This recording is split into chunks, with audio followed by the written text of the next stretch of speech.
നാളെ ഞങ്ങള് ഗുരുവായൂർ പോവല്ലോ. ഗുരുവായൂരോ? എന്തിനാ? ചോറൂണ സൂര്യമോളുടെ. ചോറുണോ? സൂര്യമോളില്ലേ, എന്റെ അനിയത്തി, അവളെ ഉണ്ടല്ലോ.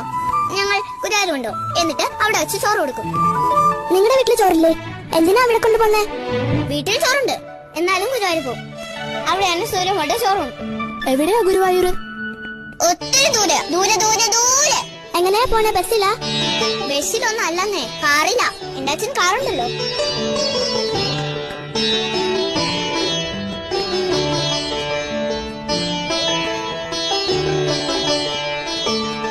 ഈ ചോറുണ്ടെന്ന് വെച്ചാ എന്താ ജാനിക്കുട്ടി? അതോ, ചോറുണ്ടെന്ന് വെച്ചാൽ ചോറും സാമ്പാറും തൈരും പപ്പടവും എല്ലാം കൂടെ കുഴച്ചുരുട്ടി സൂര്യമോൾക്ക് തിന്നാൻ കൊടുക്കും. അതാ. അതിനാണോ ഗുരുവായൂർ പോന്നേ? ഇവിടെ കിട്ടില്ലേ ചോറും പരിപ്പും പപ്പടവും?